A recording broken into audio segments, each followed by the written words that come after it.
This program is rated PG. It contains themes and scenes which may not be suitable for very young audiences. Parental guidance is advised. Be advised that the views and opinions of the hosts and guests do not reflect those of the station.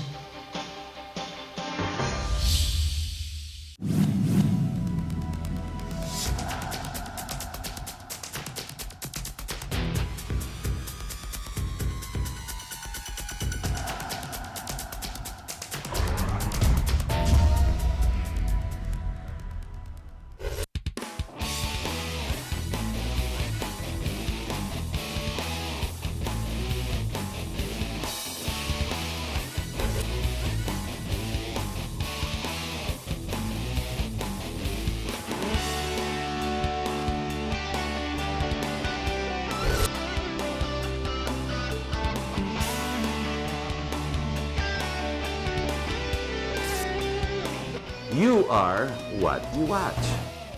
Hello, my name is Harry Tumbuatco. Welcome to our program. Ladies and gentlemen, when it comes to the elections, what is it? What is more important? To have an election that's transparent, real, the truth, knowing who should be the leaders of the country, or okay lang sa atin, dayain tayo. Obviously, it's the first, diba? Dapat ganun yun, truth. But what happens when there are no security features? What happens when the very same group that we no longer trust, or at least general public opinion says, mandaraya yan, in this specific case, Smartmatic? There's so many complaints in the last 6 years. And yet, there are some people, for example, Attorney Macalintal, who says, show me proof of one. If I'm not mistaken, in this very show, we've shown proof of multiple examples. And yet today we will show yet another example. But what does security features really mean? Well, I'll leave that up to you after you watch this program. Now, what is more important? To come to an elections on May in 2016, knowing that once again we will be cheated out, and a country as far away as Venezuela, who have their own political problems, is going to dictate who our leaders will be. Now, that's a bit of a problem. In the Constitution, it says kailangan the first week of May and then July 1, bago na presidente natin. Pero kung dadayain lang po tayo, okay lang ba po sa inyo na, di ba, dayain na naman uli tayo? This will be the third time.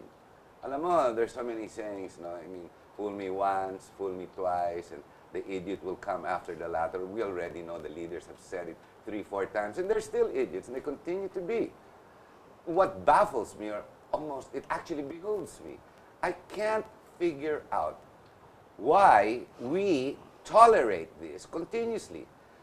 We tolerate the incompetence, the ineptness of the Department of the DOTC, the Transportation and Communications. We've got the LTO license plates, which are still made out of paper, be it the car or even our driver's registration. We've got the running coffins on rails on the MRT. We've got these midnight deals, which no one can figure out. You've got the DAP, which can't be accounted for. You've got Malampaya, which is just unbelievable. We already know about the bribery in the Supreme Court and the Senate. I mean, it just goes on and on and on. And yet, it continues that we, the people, just tolerate this. Bakit kaya? Hindi kaya parang mali po yan?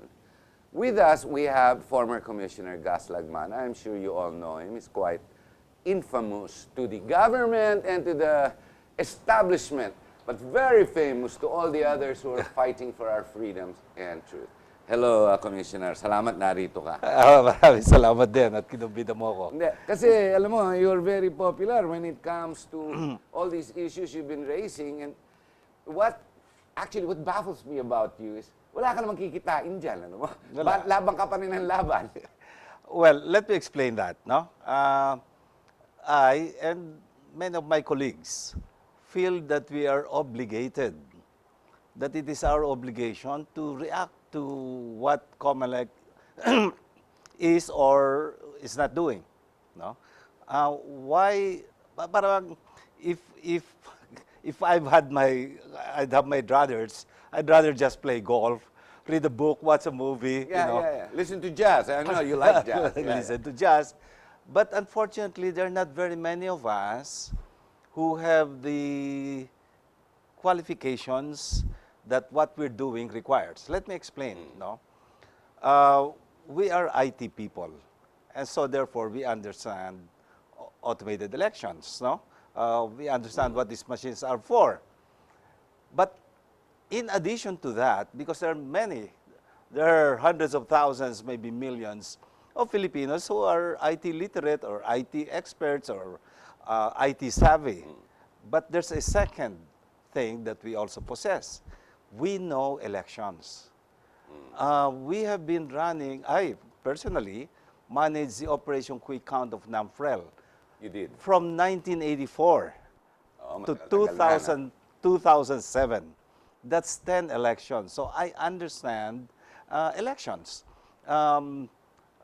You know, I used to waste a lot of time responding to people who are IT savvy, saying, "Oh, it's so easy. You know, we can just vote via the internet, and that's it." It's not it.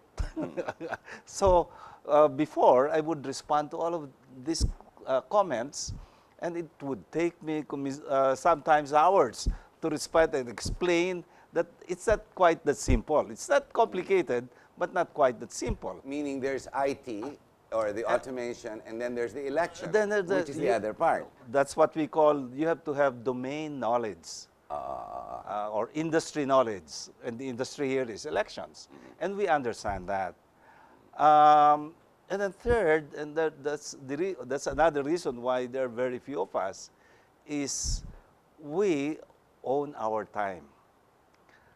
I've been an entrepreneur for many decades. Yes. And so I own my time. I can spend it any which way. Some of us are consultants. And again, we own, you know, you own your or now I'm retired or semi-retired, so the more time I have. If I were an employee, I would not be able to spend the kind of time that I spend on this thing. And so that's those three reasons. You have to have all of those three to be able to spend the kind of time that we spend. And so we feel obligated because do there are what you're few doing. to do what we're doing. What is cause of frustration to date when it comes to the issues of Smartmatic and our elections, most especially the 2016 upcoming elections? Now, I've heard your case. There have been many presentations. It's come out on print and broadsheets.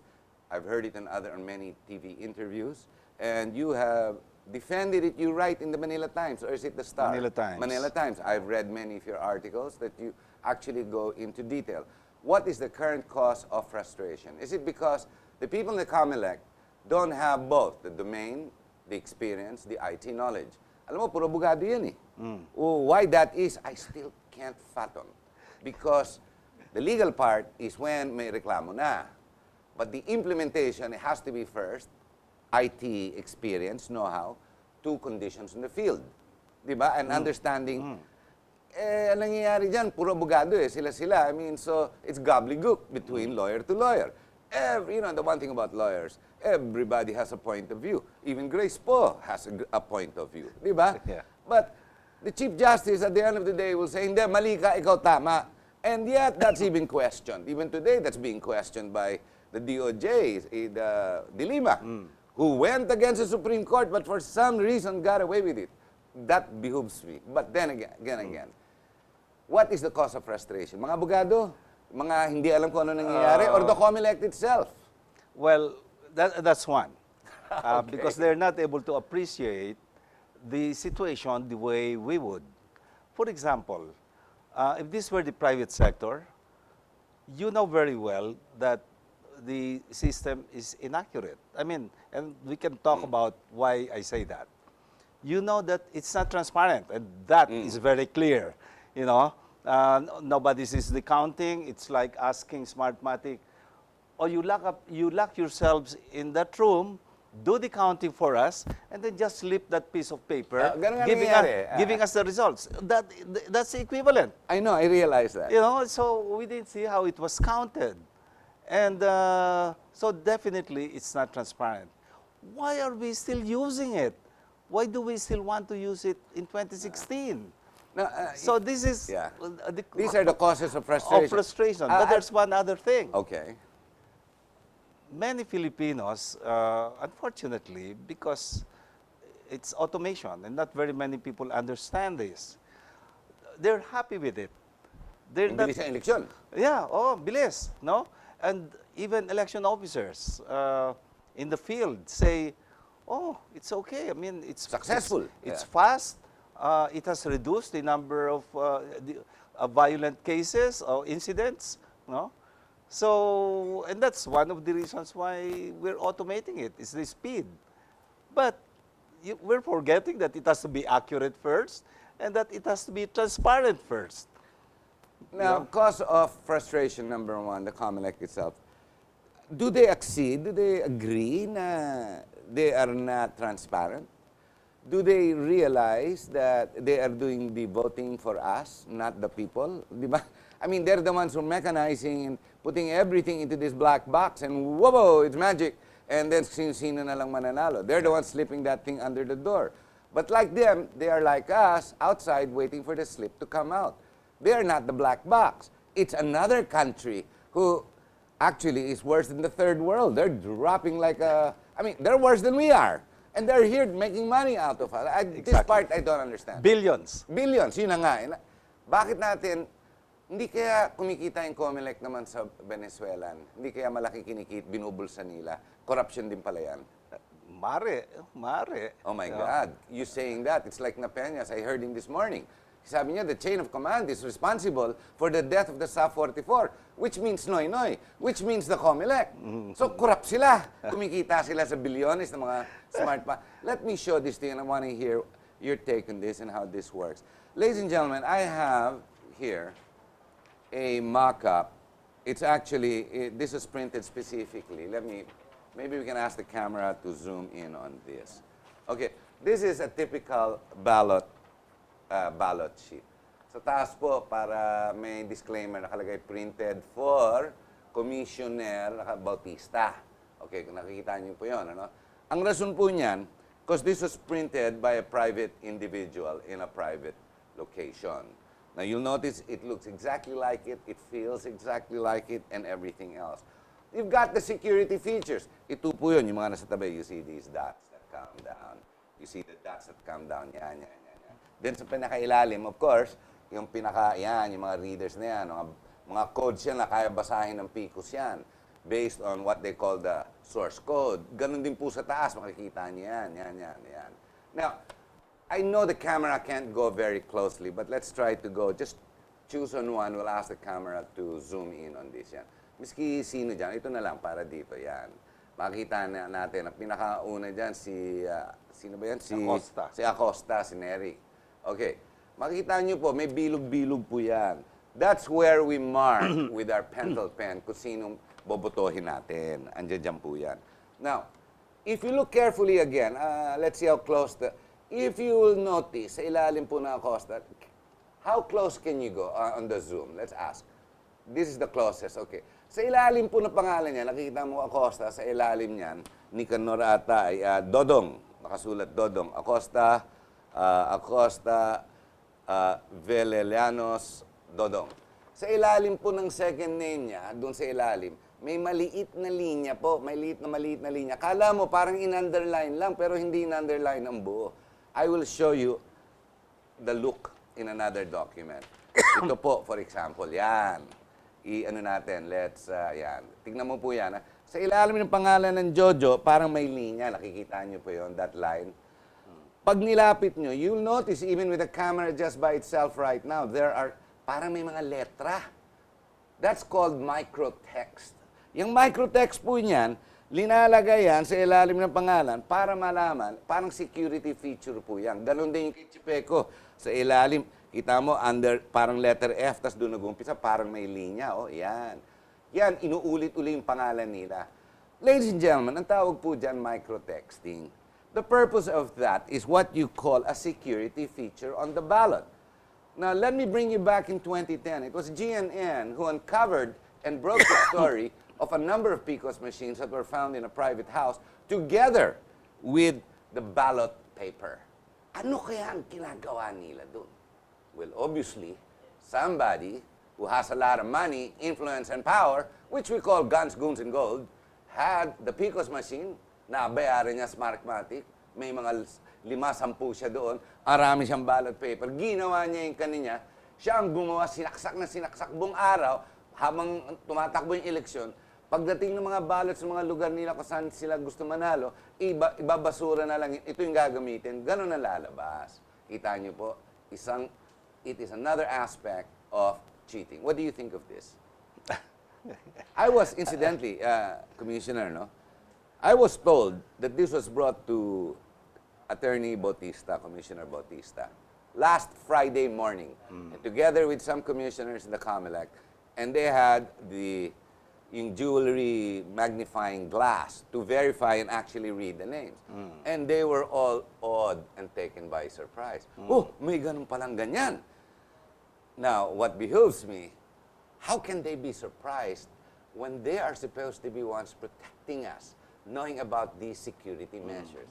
What's your take on that? Well, I've seen that as early as maybe 10, 15 years ago. How come they don't even know about it? Ikaw at least alam mo. Hindi As ka a matter of nabibigla. fact, I saw that first from a person, a man, who used to work with me, and he was the one who invented this printer. Oh, okay. Kwento may pagka-genius, no? Talagang inventor. no? Inventor. And he developed a printer that can print microtext. Grabe. Grabe. Para hindi mo makopya, in And other words. nakita ko, ang liit-liit Ang talaga. liit-liit, You want, microtext, yes. with your bare eyes, you won't be able Even to the read magnifying, I tried Yeah. it, you can't see it. Oh, kailangan talagang strong magnifying glass. Yung pang no? jeweler. Yeah. And so 10, 15 years ago, I've seen one locally developed Here in the Philippines. here in the Philippines. Except that despite the fact that we are friends, no, nakakulambo yung printer niya sa bahay. I went to his place. And Tinignan it mo, was covered. Sabi niya, I can't show this to you yet. But ito yung produkto na printin ko. Sabi niya gano'n. Gulat ako. Talagang ano. But there are now other printers all in the world which can do that now. No? I was told as well, just last week, that this was a security feature that was supposed to be implemented way back in 2010. But for one reason or another, dinoble crossing on a Smartmatic, and they were forced to use Kodak. This printer, which, let me see, it's supposed to be manufactured by a certain company, by OCE. It's a Dutch company, which is now purchased by Canon. We decided not to even bring this in. I don't understand. I mean, to what extent is security feature? Where should we, hindi kaya dapat bantayan natin yung papel, the way it's written, the way it's done. Kasi, ladies and gentlemen, we're going to have to take a short break, but right before we take this break, let me show you again another feature. Alam niyo po, ayan, para madali basahin. Ang ballot paper, habang bumuboto tayo, may bilog sa kaliwang side. Yung, kung saan tayo nagmamarka, where we put with our ink. Yung mga bilog-bilog na yan, that's where you, ito babotohin ko, sinishade mo yan. Di ba po? Ang problema, alam niyo po, kung yung printer marunong, ang gagawin niya, uurong niya lang yan. Yung mga bilog-bilog na sa kaliwa o sa kanan ng konting-konti lang. Pag inurong niya yung konting-konti lang to the left or to the right, the machine will only read what it's supposed to read. Meaning, miski bilugin mo ang mga boto mo, it will not count it. It will only count those it was made to count, because the paper at that point will dictate to the machine which way it will go. Now, of course, we have the other issue. We've got the one in LaSalle now, ang tawag dyan, the source codes, which they never had in 2010, which they didn't have still, or they had it 7 days before the election in 2013. And as of today, it's supposed to be in LaSalle para ma-view nyo. are we actually testing it? Do we know what's going on? We'll talk about that as soon as we get back. Stay with us.